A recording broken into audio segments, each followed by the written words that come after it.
Pumapasok tayo sa isang mundo ng palabas at panloloko kung saan kasinungalingan ang pinanghahawakan at pag-asa ang nagmumukhang kababalaghan. Dito'y makikilala natin si Jonas Nightingale, isang charismatic na faith healer na hindi naniniwala kundi sa salapi hanggang sa makarating siya sa Rosewater, isang maliit, tuyong bayan sa Kansas na naghihintay ng himala.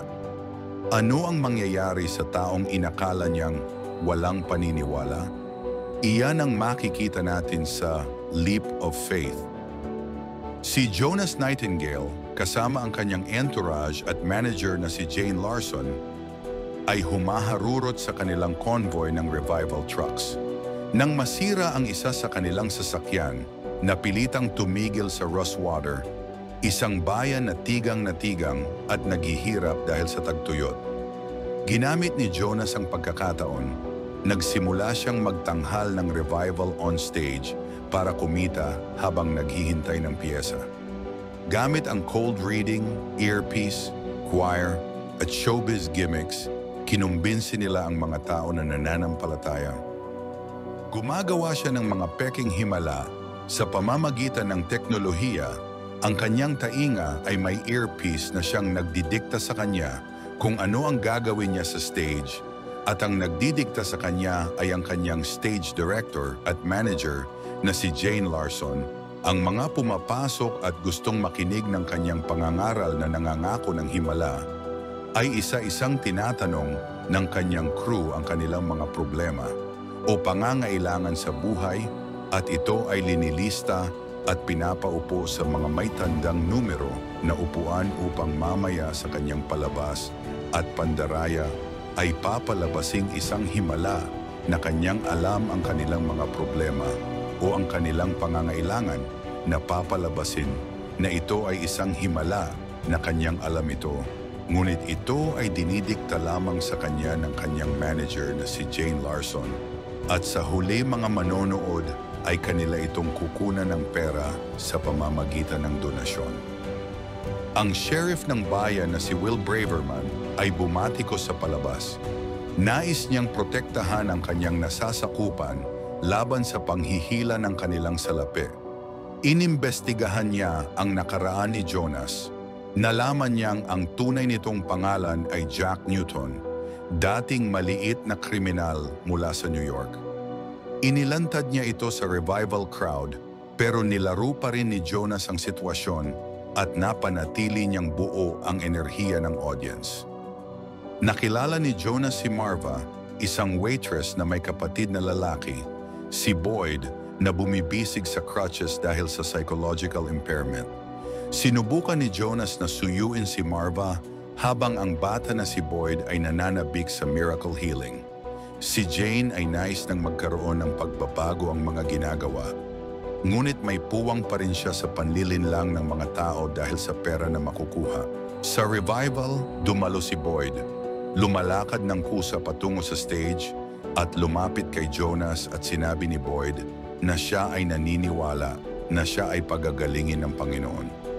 May pag-aalinlangan si Jonas dahil alam niya na di niya kayang pagalingin si Boyd dahil siya ay nagkukunwari lang, nasabi na lang niya nang may pag-aalinlangan.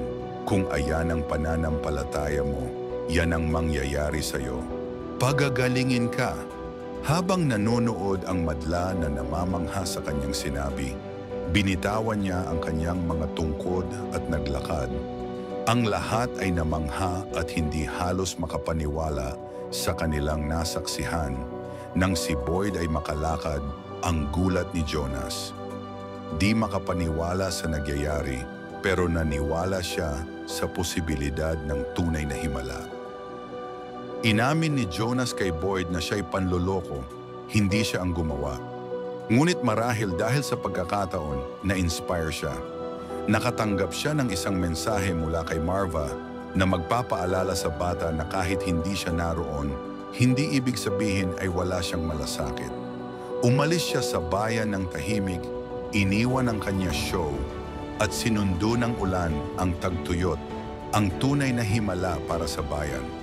Sa huli, nakuha ni Jonas ang kanyang sariling leap of faith.